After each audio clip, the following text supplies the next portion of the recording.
Hi, everybody. This is Gino Vanelli. You're listening to Rainbow Country with Mark Tara.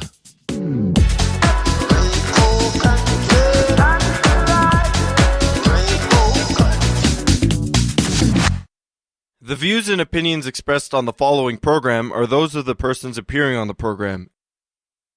It's a brand new episode in a brand new year. Hello, 2025. Today on Rainbow Country, Scott Thompson and Paul Bellini from the legendary Canadian comedy troupe Kids in the Hall. That and more in episode 436, so stay tuned for Gay Talk Radio right here on Rainbow Country. Hello, my name is Conchita. And I'm Barbecue. And my name is Hardcora. And we are the Beat Girls. You're listening to Rainbow Country with Mark Tara. Well,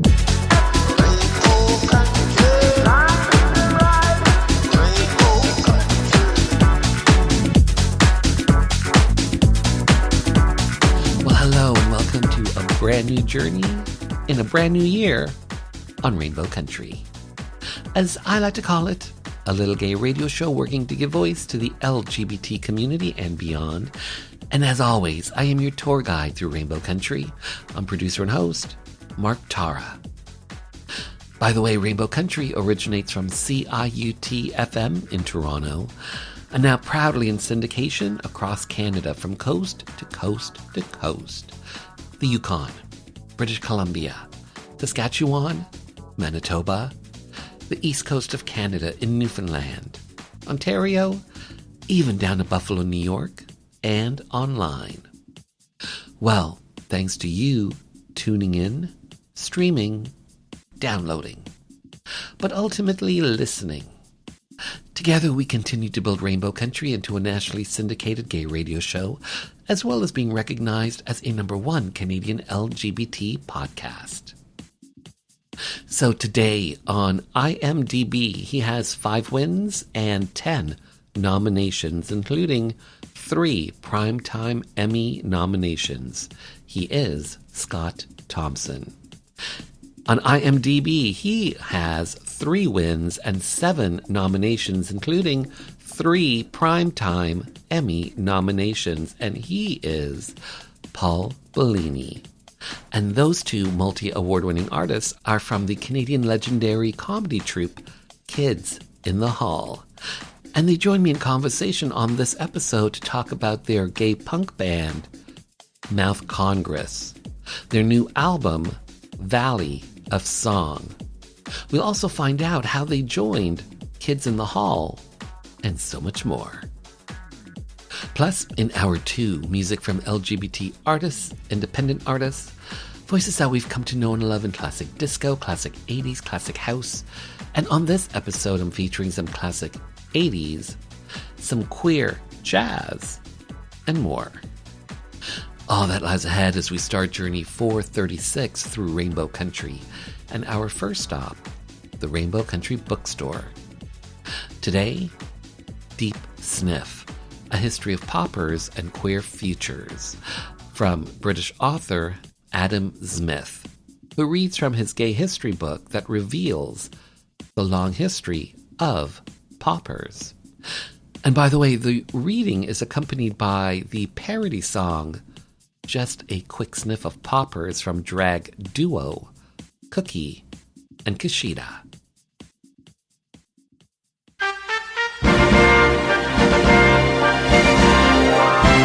When I was just a lad, I learned that anal sex was bad. The church said it was a dirty, rotten sin. But then I learned from other guys that no matter what the size, there's a simple trick to help you take that dick. Just a quick sniff of poppers helps the penis slide right in. The penis slides right in, you can take it with a grin.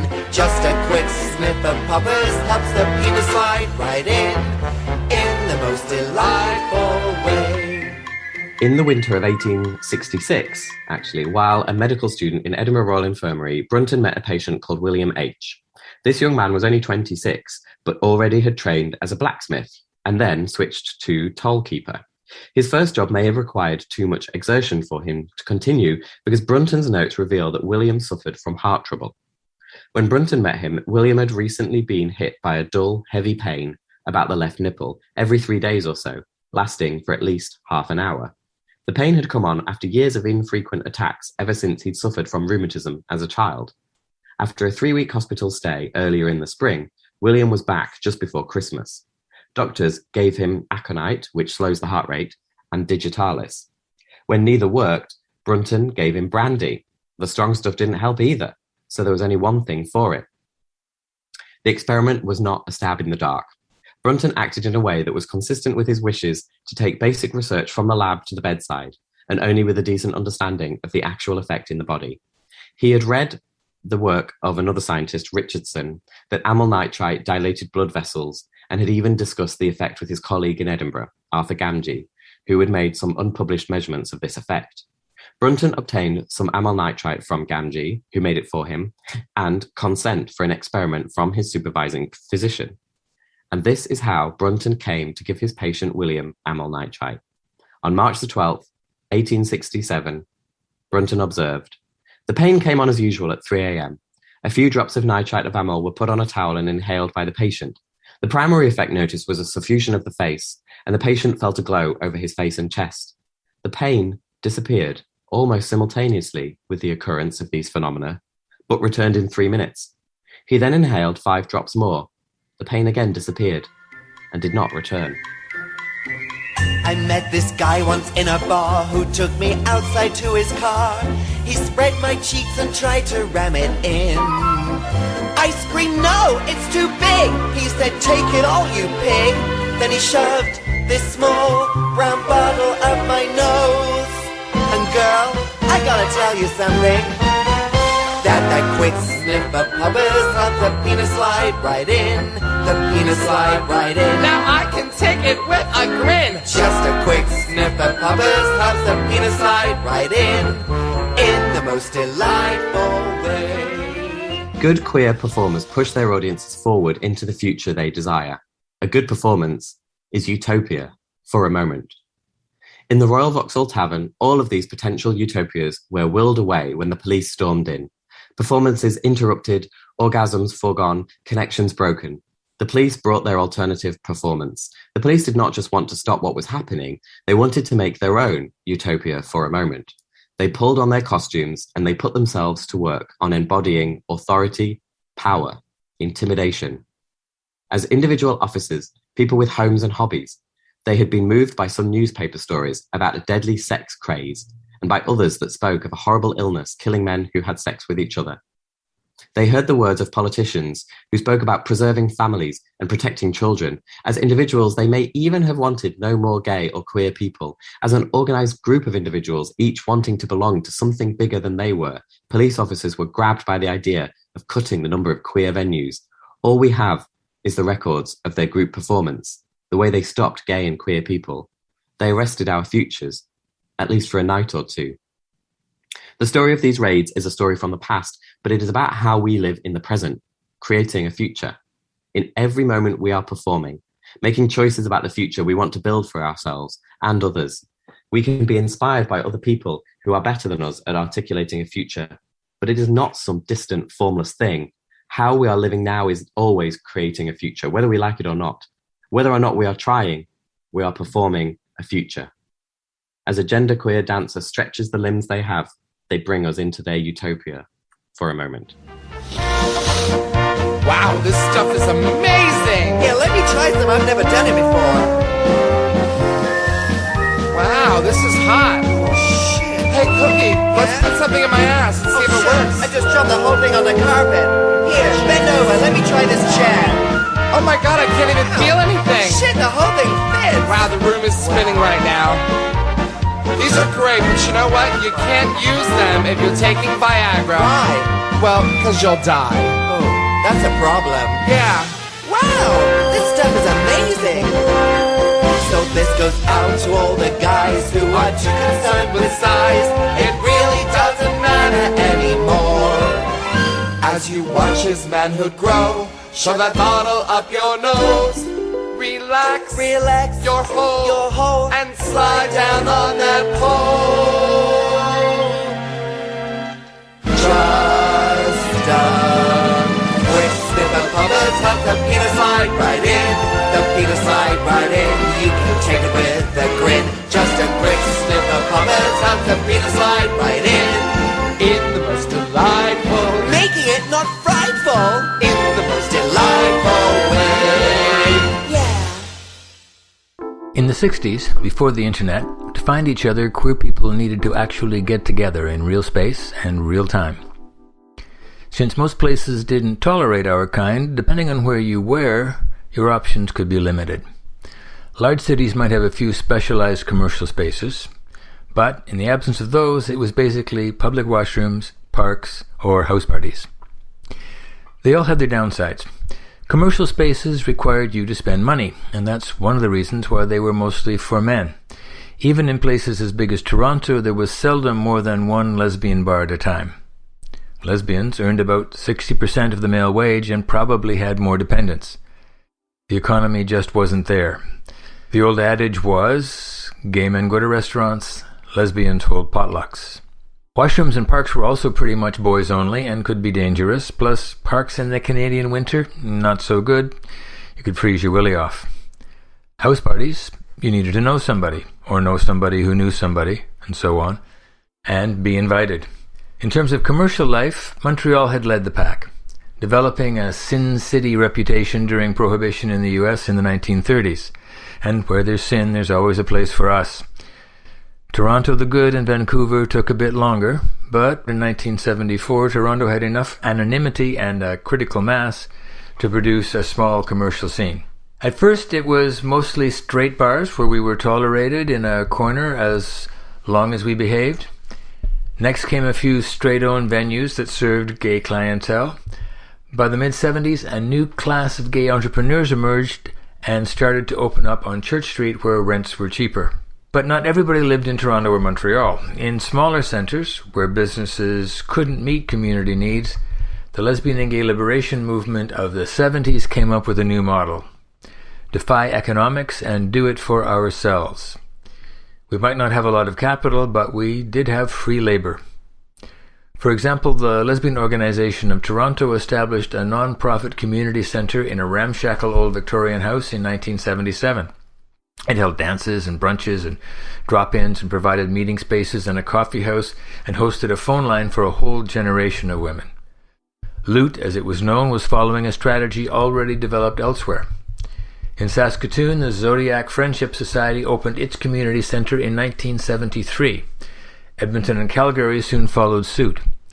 HALO, the Homophile Association of London, Ontario, started in 1974, and the Halifax Gay Alliance for Equality first began running dances in the Turret in 76 and later turned that into a community centre. By the end of the decade, there was a network of lesbian and gay groups providing community spaces in dozens of medium-sized centres across Canada, volunteer-run and community-controlled. This is Tim McCaskill, a gay liberation dinosaur from another planet and author of Queer Progress. Up next, Kids in the Hall, Scott Thompson and Paul Bellini.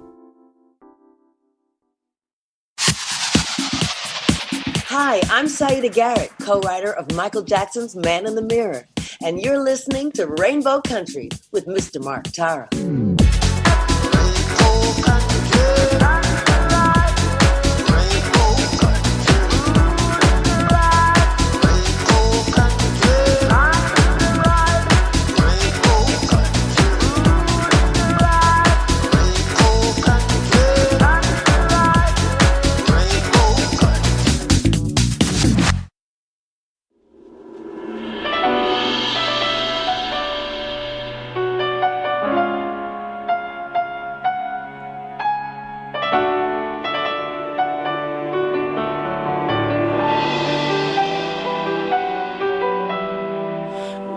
Gather round and hear our tale of the girl on the mountain and the boy from the vale.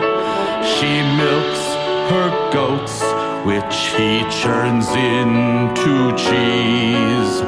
Every opportunity, she's down on her knees, living in harmony, living in peace.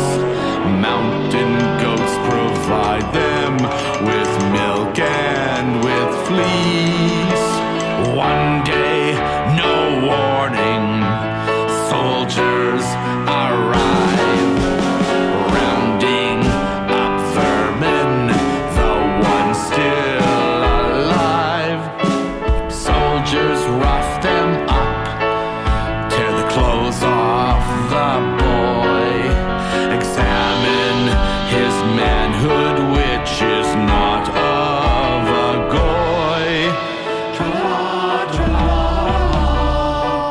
He's shoved into a boxcar,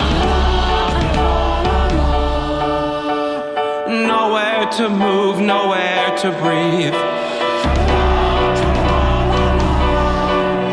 The train starts a-chugging.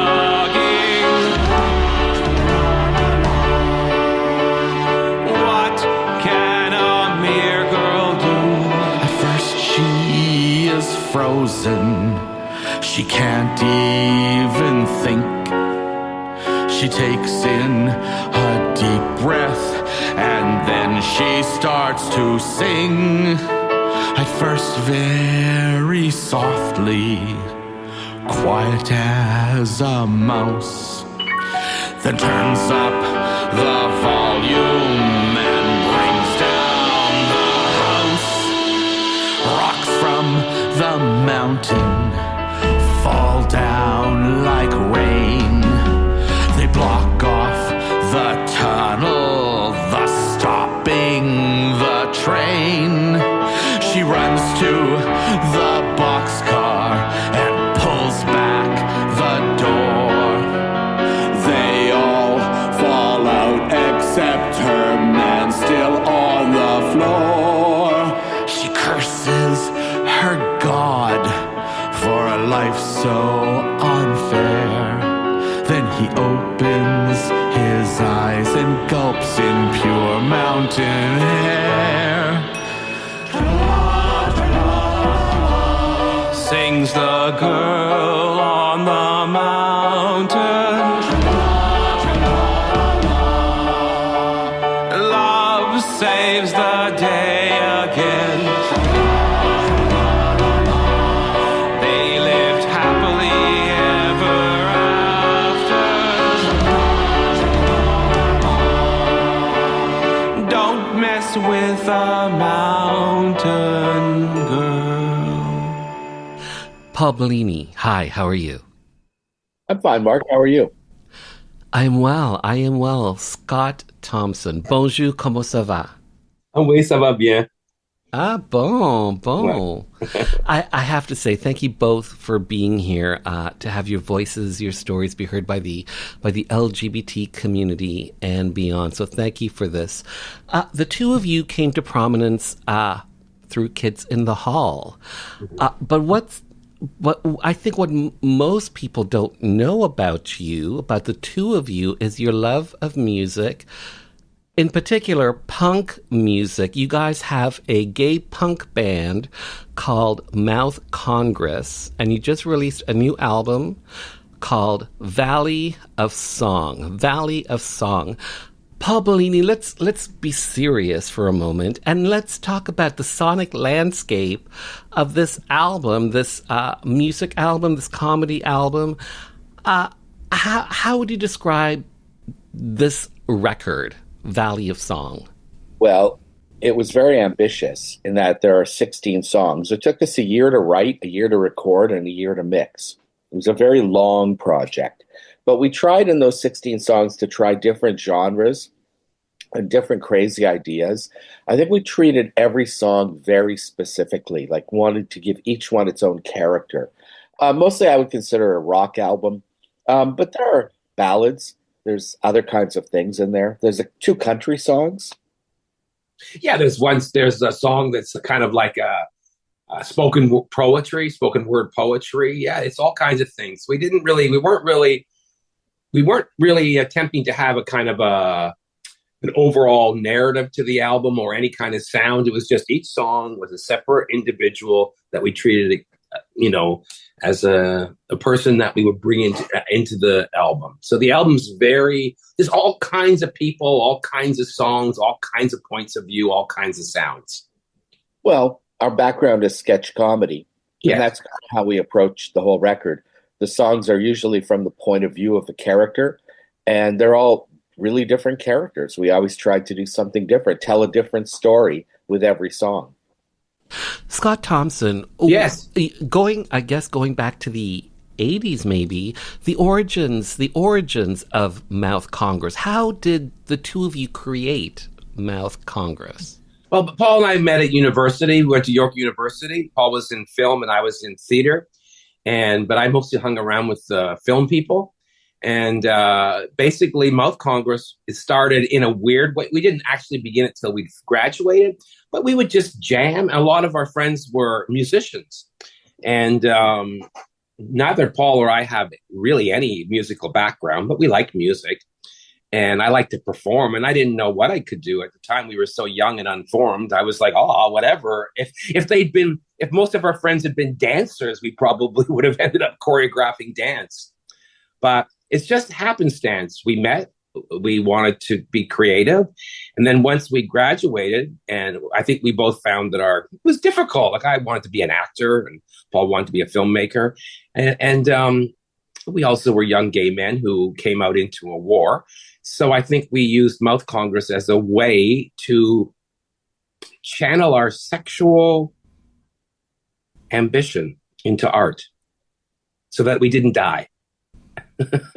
Yeah, it was an outlet, of course. It was an outlet. It saved our lives. I mean, it saved my life. That's for sure. So, Paul, Mouth Congress, you guys have released a number of recordings. There's Waiting for Henry. That was your first album. The Pollution. You've got Dollies. You've got Live at the Rivoli and Valley of Song most recently. In 2019, you guys released a documentary on Mouth Congress. So, Paul, what inspired you guys to want to release a documentary in 2019? Well, Mark, when we were starting to do live shows, we tried to be very creative and make them presentations, build in lots of costumes, character bits, really make them variety shows. And we would videotape them because one of our musicians had a video camera. And looking back at all that footage, I thought, this would be really interesting for some of our Kids in the Hall fans to see. They would be very intrigued by this footage. And so we started to talk about how to build it into a documentary. And it took a long time. We started in 2011. And it really took until 2019 to finally finish it. So that was a long process. And I think we had to find a form for it because it's not really just a documentary. It also tells a story off the top, and there's a whole live show at the end. So we tried to make it all seamless, and it was very tricky. Yeah, and when we started, I mean, obviously there were times it took long periods. We didn't, I lived in LA most of that time, and so we wouldn't do anything for ages. But also the thing that makes it different than a documentary, it's not a mockumentary, but it's full of lies. As long as our goal was, we said, as long as it's funny and entertaining, it doesn't matter. So what we did was we had no success. So we thought nobody wants a documentary on Mouth Congress except us. So basically we crafted a narrative that isn't really true. And we treated it like that was our story. And so that's what we did. Like we make it sound like we were so wild that we were just about to be stars, but the society couldn't handle us, which really couldn't be further from the truth. But this is much more entertaining. Yeah, it's true. Yeah. So Scott, I believe it was 2016, Mouth Congress did a live performance at the Rivoli Club in Toronto. Mm-hmm. And was that performance sort of like the backbone, the spine for the documentary? Yes. Yeah. Yes. Like, was it featured? Like, was that performance featured in the documentary? Yes. As well as the rehearsal process and the writing process. Yeah. So the documentary does show us at work and usually arguing with each other. Mm-hmm. And then finally, the show is the result of all our hard work and arguments, which was a very funny show. I thought it worked quite well. Yeah. That's it. We just put the show together because we needed an ending for the documentary. And so we thought it was interesting to put us all together again. And it was so much fun. And people loved it. And like really young people that had no idea who we were, didn't even know really who the kids in the hall were. They loved it. So that kind of that's what rebooted us. Because we just thought this is so much fun because it's just art. Like there's no one telling you no. And in my career, I've just basically heard a lot of no's. In the last 5 years, it seems like I've heard no more than anything. And so this album was a chance to make art where no one could say no unless it was us. So, Scott, why do you think you've been hearing no so much, like you just said, lately over the last few years? Well, the world went insane. And I think it went genuinely insane during the pandemic. And I think that the noose of I think that what we used to call political correctness, I think the last 5 years went into a death grip. And I think what we saw was we watched the freedom of speech, the war on freedom of speech move from the right to the left. And that was a very profoundly difficult thing to accept and handle. So I think people got very frightened of free speech. And after the experience with Amazon and the kids in the hall, I came out of that deeply bruised. And I went, I want to do something that is just for us and the fans, and with no one saying no. The people that have the money that produce things, legacy media, whatever you want to call them, the last 5 years, they've just become increasingly afraid of, I guess, cancel culture. I guess that's part of what it was. It just kind of reached a kind of a fever during the pandemic. Now I think we're on the other side. But that's what I think happened. And I think it's interesting. I think it's like the West particularly kind of turned on itself.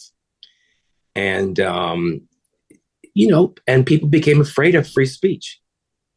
So that's my thinking. So, Scott, if you don't mind me asking, you just said you just said you felt rather bruised coming out of that 2022 Amazon Prime Video season of Kids in the Hall. Mm-hmm. Why? Was that not a good thing? No, it was a terrible experience for me. Mm-hmm. Because they were awful. They wouldn't allow anybody called monologues, so you have to think of that. They wouldn't allow us they didn't want us to do any of our drag. They let us, they sort of let us. They didn't want us to comment they wouldn't really let us weigh in comically on any of the major fault lines of society, which is what the Kids in the Hall do. And that was a very terrible experience. And also, personally, I felt personally attacked. Amazon Prime Video. Who knew? I think most people know, but I couldn't even hire Paul because he was white. Yeah, and like I said, what I'm trying to say, it didn't help that it was shot in the summer of 2021, which was still lockdown.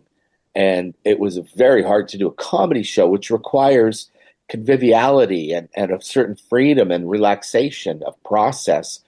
And it was very rigid, the constant testing, the sequestering, the masking. It really, I thought, for me, changed the dynamic of the creative process. It wasn't fun to shoot, basically. Well, on a positive note, I will say that on that 2016 live recording, I have to say a couple of my favorite tracks are Be My Whole. Be my whole tonight. Be my hoe, be my lover.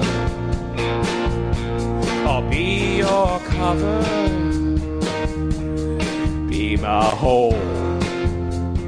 And she-male. Male master of the universe. She-male mistress of the universe. She's wise in all the things about the sky. She rolls with that. And the cat. Oh yeah, neither of those would ever have been allowed on the Amazon show, trust me. Yeah, she-male would have. She-male, oh God, are you kidding me? They would have literally put us up against the wall and shot us. Paul Bellini, the name Mouth Congress, how did this name come about? Is there a story behind it? Well, we had a copy of the Kama Sutra. It was the Sir Richard Burton translation. And we used to flip through it because it described all kinds of sexual... And all we'd ever read before was the Elizabeth Taylor translation. So this was very different. Richard Burton was an explorer. Anyways, I'm sorry. Go on. But that's what their term for oral sex was. Yeah. And we thought, oh, that's cool. That sounds great. Let's use that. So oral sex? Yeah. Mouth Congress and the Kama Sutra? Yeah, that's all it is. Yeah. It's oral sex. And that means cunnilingus and fellatio. Yes. So it's very inclusive. A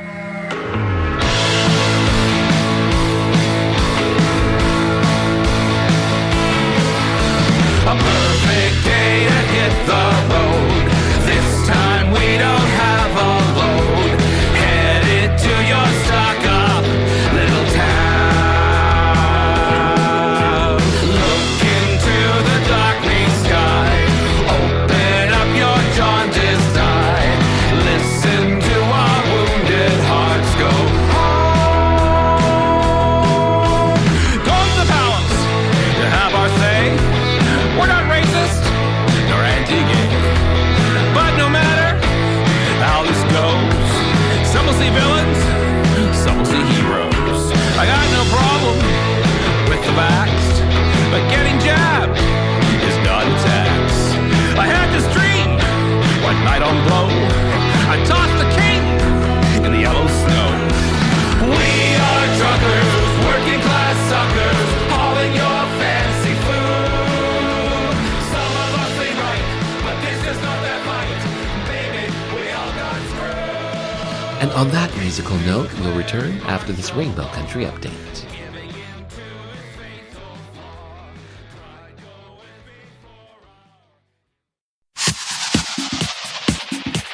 Hi, I'm writer Adam Smith, author of Deep Sniff, A History of Poppers and Queer Futures. You're listening to Rainbow Country with Mark Tara.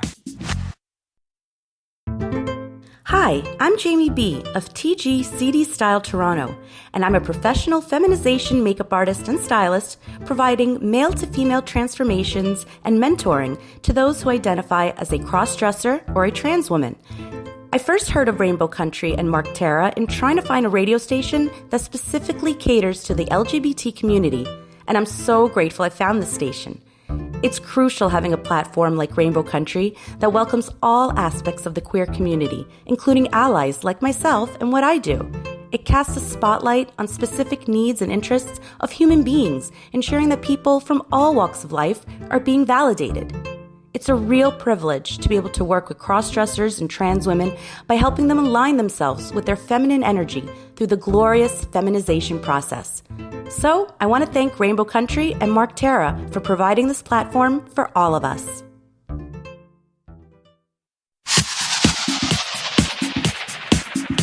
I'm Brian Bradley, author of Outrageous Misfits, female impersonator Craig Russell and his wife, Lori Russellidi.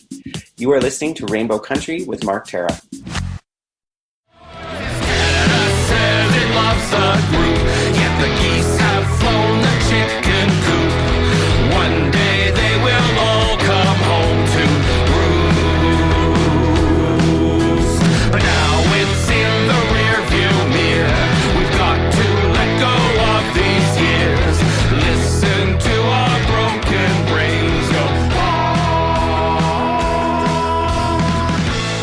So Scott Thompson, you are a multi-award-winning artist. I am? Wait a second. Let's hold on here. Mm-hmm. No, I'm not.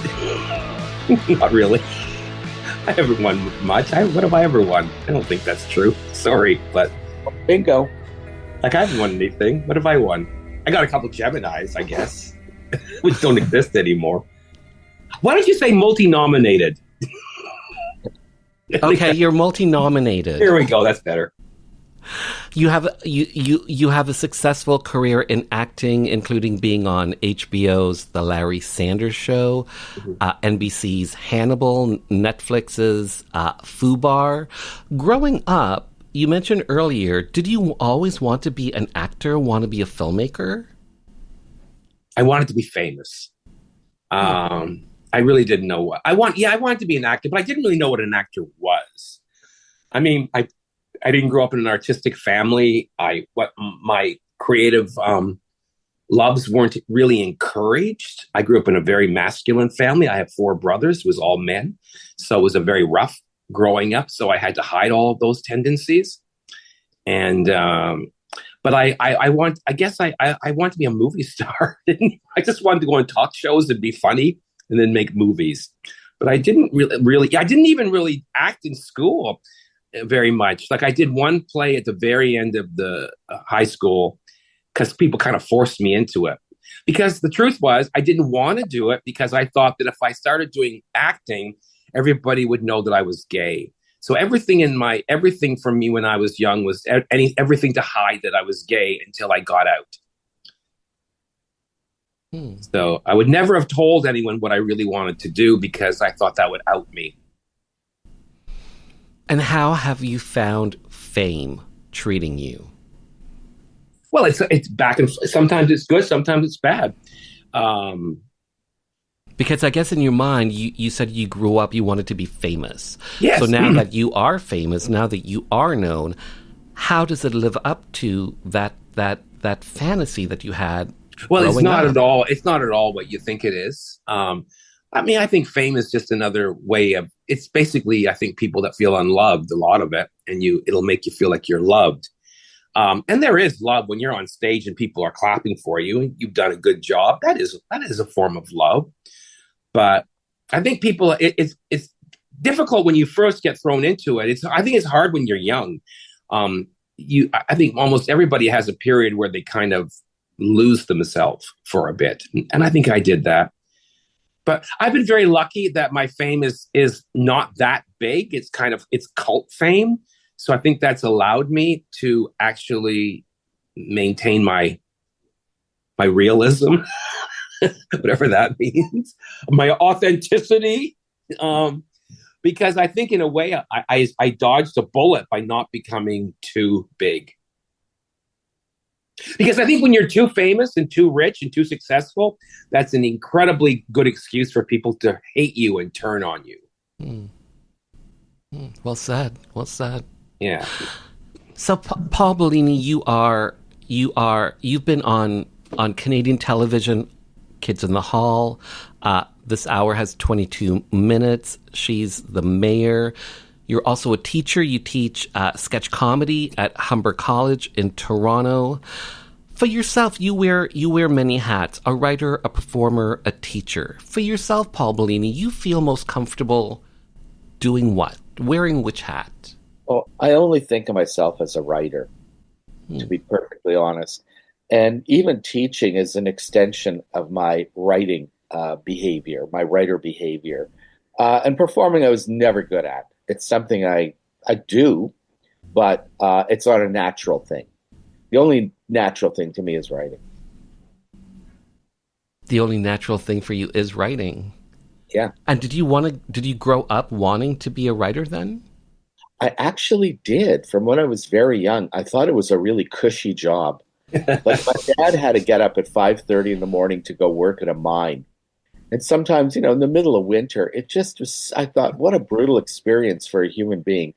And then I thought, writing, that sounds like the kind of job you don't have to get up at 5:30 to do. So I'm going to do that. And, from when I was a kid, I kind of had an aptitude for it. So it was, for me, honestly, I never really did anything else. And writing for television, writing for TV, how do you find that? Because I'm sure it's a very specific type of writing. Well, it's the most lucrative form of writing, and I always recommend it to my students. If you want to make money as a writer, get a job on a TV show because you're paid all the time. Movies pay out once. Theater, you get some royalties. But TV shows, if it runs for years, it's great. So just in a practical sense, it has a nice feel to it. Television writing is also, you're always working with other people. You're in production. You're not just surrounded by other creative people, but tech people as well. And the fans reach out. You have the broadcasters to deal with. It's really quite a fascinating industry. And I liked it a lot, I have to admit. I kind of miss being in production. And, it's been a while. And in regards to writing, have you, writing a novel, writing a memoir, writing those type of outlets, have you thought about doing those, or? Sure, it's fun, but I'm a little lazy when it comes time to actually sit down and write something. I'm getting lazier. I'd rather just watch movies. I know that sounds terrible. I'm very lazy these days. Have you ever thought of writing a movie? Well, to write a movie, you mean? Yeah. We made 2 movies. We made a movie back in 1995 called Hayseed, which was kind of an adaptation of Candide. And it was shot and played at the Toronto Film Festival. Mm-hmm. A couple years later, me and the same director worked on, Josh Levy, we worked on a project about a house full of webcams. And this was back in 2003 when the idea was very much in its infancy. I think there was like Jenny Cam and, because she'd walk around in her bra and had tons of subscribers. And, that's pre-streaming. That's kind of like high-speed internet. Very Big Brother.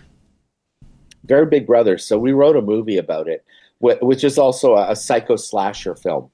And that was also filmed and finished. And I think we sold it to like the Canadian Movie Channel, First Choice or whatever it's called. I can't remember. First Choice, yeah. Yeah, one of those. President's Choice, I think it was called. So I had those experiences. And then, I was involved a bit in Brain Candy and stuff. So movies are fun, Scott Thompson, how did you get involved in Kids in the Hall originally? How did this come to you? Oh, well, I was an actor. I was trying to be a regular actor, like, auditioning for Stratford and Shaw and all commercials and all that sort of thing. But I started doing improvisation a little bit at theater, something called Theater Sports, which played at Harborfront. And anyways, one night, my friend Darlene Harrison, now known as Darlene Treen, she asked me to go to a show, a midnight show of a group called the Kids in the Hall, who were actually, at the time, there were 7 or 8 of them. And they were composed of the 4 guys from the West Coast and 3 guys from here, the original Kids in the Hall and Mark McKinney and Bruce McCullough's group called The Audience. And they did a midnight show at the Poor Alex, which was a club on Brunswick. Was it Brunswick and Bloor? And I remember when they came out, it was like love at first sight. I knew instantly that what they were doing was what I wanted to do. And I instantly decided, like right there, that was my future.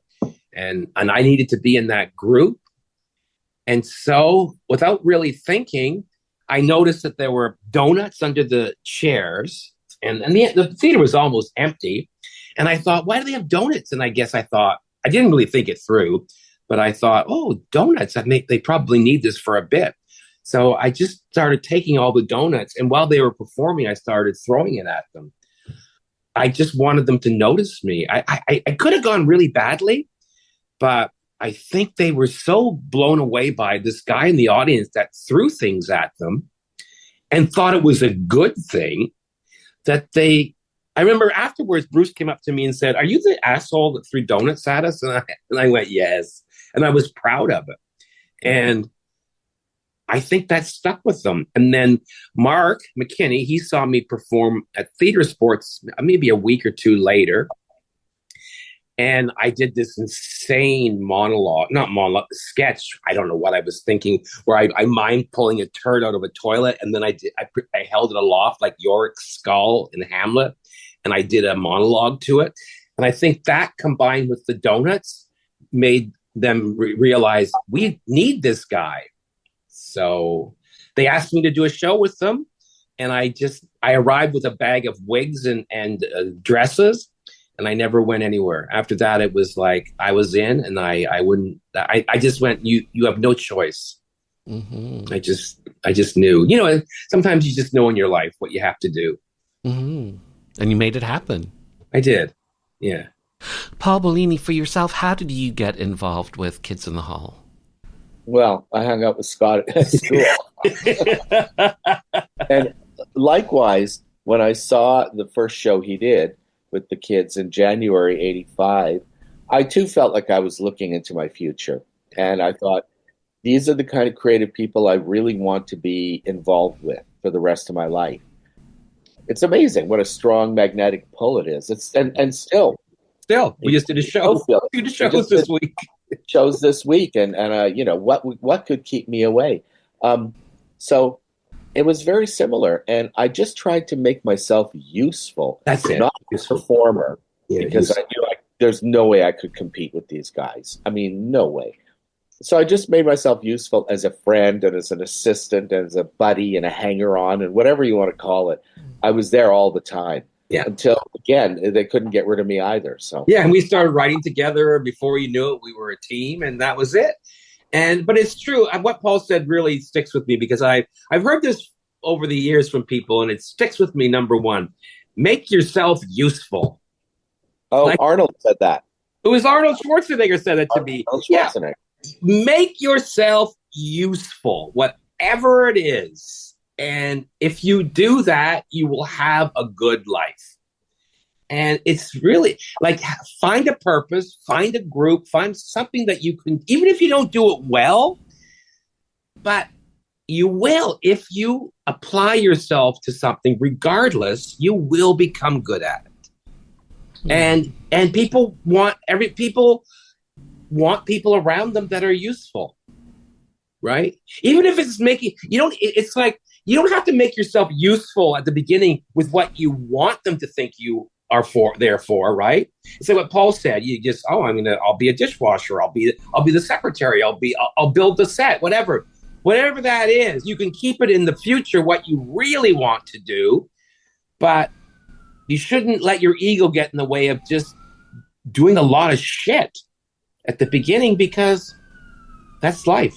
And also when you're older, you won't resent it. You'll never look back and go, God, I worked too hard. Right? God, I didn't have to do that. No one ever looks back on their life like that. Scott, for yourself, looking back over your time with Kids in the Hall, are there, especially the shows that the TV shows that you've done with them, are there moments, characters that stand out to you more so than others? Oh, yes, absolutely. I mean, I have a lot of characters, but there are probably 6 characters that are truly fast. They're almost like alter egos more than characters, like Danny Husk, Buddy Cole, Francesca Fiore, Fran Wilson, Manny Coon, even though I hardly did him very much. But I guess the top 4 would be Francesca, Fran, both called Fran, Buddy, and Danny. Weston. Oh, Weston Esterhazy, yes, who never really took off, but was a very big character for me before television. Well, they're all different sides of you, right? Yeah, basically, yeah. They really are. And so they're characters that just are very, very close to me. And Paul, for yourself, what stands out to you most when it comes to your time with Kids in the Hall? Well, they turned me into a character. I mean, I was just a guy on the show that one day they needed a contest prize, and Mark suggested me in a towel as the gift that would go out to a winner. And it was just such a weird idea. Everybody loved it. And, in a way, Mark gave me my entire career at that moment. And pretty much every job I've ever had since then is because of the towel guy. So, I don't know, pure luck. So here's my last question, and it's for the two of you. And Paul, I'll start with yourself.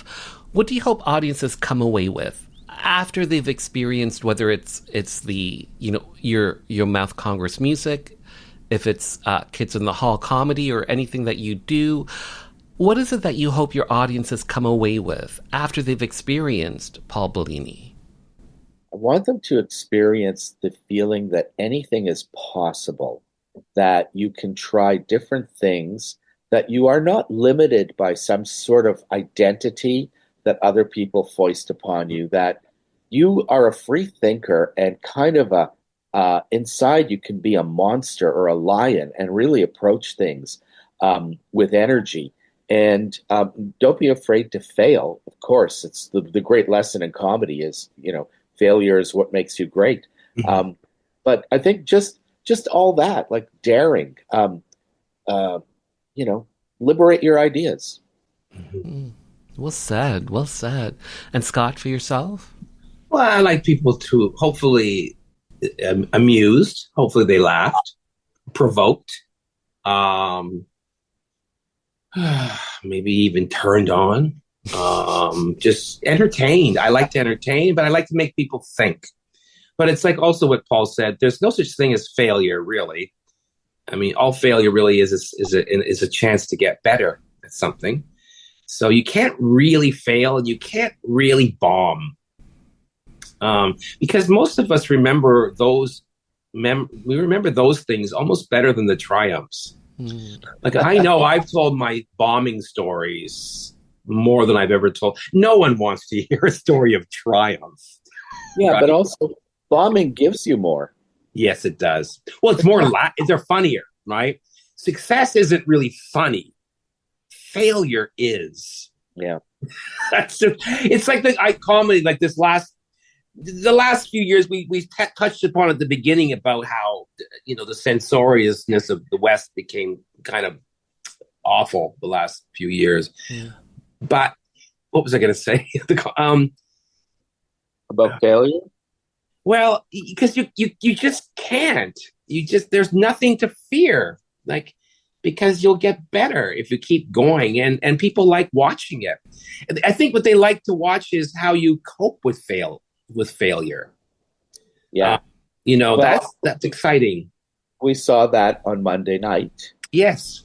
You stepped in Dave Foley's shoes to try and do a sketch that he's famous for. Yes. And I failed quickly. And the audience loved it because they're watching a guy completely screw up, and somehow that delights them.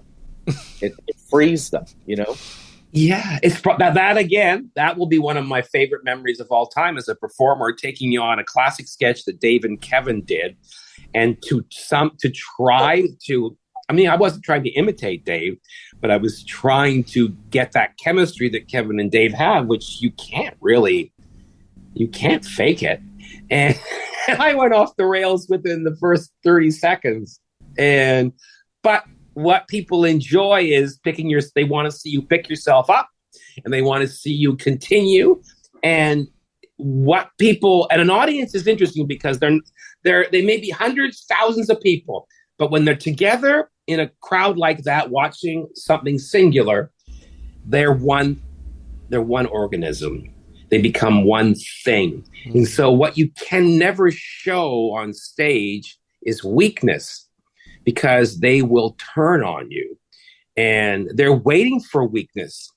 And so if you fail or you screw something up and you show weakness, the audience will sense that and they will pounce. And so you have to maintain, I guess, a lie on stage that everything's good, everything's fine. I meant for this to happen. This can't bother me. And that's just such an interesting and fun dance, And now things don't really bother me. I used to be thrown quite easily. but not really now. No. Wow. Because, yeah. Well said, well said. Powerful words there, Scott Thompson. Powerful words. Through your failure. Well, yeah, absolutely. Yeah. What does someone say? Try and fail. Just keep try and fail. Fail, fail, fail. But I mean, we fail more than we work. win. You have to do good work. Yes, of course. Eventually you'll win. But I think we fail more than we don't. Well, I have to say, Paul Bellini, Scott Thompson, thank you for your time. Well said. Well done. Well recorded. Mouth Congress. Well recorded, yes. Thanks for being on the show. Thanks for having us. Thank you, Mark. Which one was the best? Which one was the best? Come on, Hungary's gift to the West. Let's put it to the test. Zsa, Eva, Mega, Shuli. Zsa, Eva, Mega, Shuli. Zsa, Eva, Mega, Shuli. Which one was the best? Come on, which one was the best? I think it's Zsa, because she was the queen of outer space and she married the most for a total of 9 times. Oh, please, I think it's Eva, because she was hilarious on Green Acres and she just adores a penthouse view. It's Magda, because she wasn't even a movie star and yet she still got married 6 times. Come on, it's Jolie, because she was an actual Jewish jeweler who fled the Nazis and gave birth to these incredible bras. No, it's Zsa, because she slapped the competent time written as a girl she danced with Hitler and lived to 99. No, it's Eva, because she got it right when she married a gay man. Talk show host and game show mogul Merv Griffin. Merv, give it to Eva. Merv, give it to Lisa. Merv, give it to Oliver. It's impossible to choose which one was the best. Those girls were set up to lose. A special thanks to Paul Bellini and Scott Thompson for joining me on this episode. For more on Mouth Congress and their new album, Valley of Song, simply visit mouthcongress.com. And for all things Kids in the Hall, simply visit kidsinthehall.ca. Bill 7, to ban discrimination in employment, government services, and housing, based on a person's sexual orientation, was up for a vote at Queen's Park. Most NDP and Liberal MPPs supported the bill, but without some progressive Conservative legislators backing, a divisive split could rack the province. 4 PCs decided to break party ranks to vote with their conscience and support Bill 7. Cabinet Minister and MPP Dennis Timbrell did it to show solidarity for his beloved brother, the well-known drag queen Rusty Ryan. And for me, a gay politician who was not yet out, I had to take a stand. We were known as the Gang of 4. I'm former Cabinet Minister and MPP Phil Gillies. The date, December 2nd, 1986, when LGBT rights came to Ontario. Phone rings. I got a message from the mayor. He's going to call me back the next day.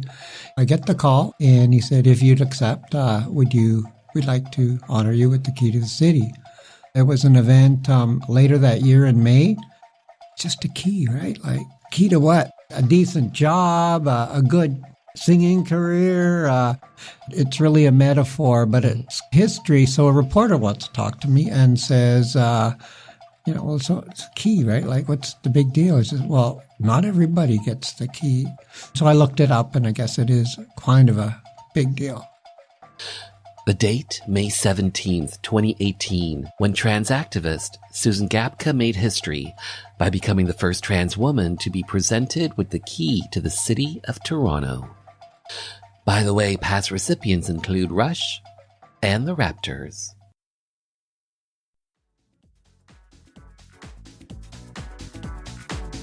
And just like that, this little gay journey through Rainbow Country has come to an end. For the full 2-hour episode, simply head over to marktara.ca and hit the archives banner. To keep up to date with the show, check out my socials at Mark Tara.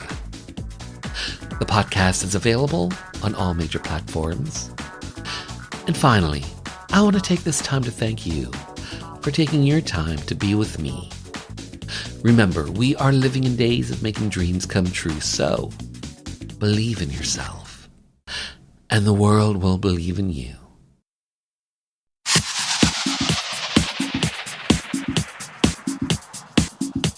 Hi, I'm singer-songwriter Steve Grand. You're listening to Rainbow Country with Mark Tara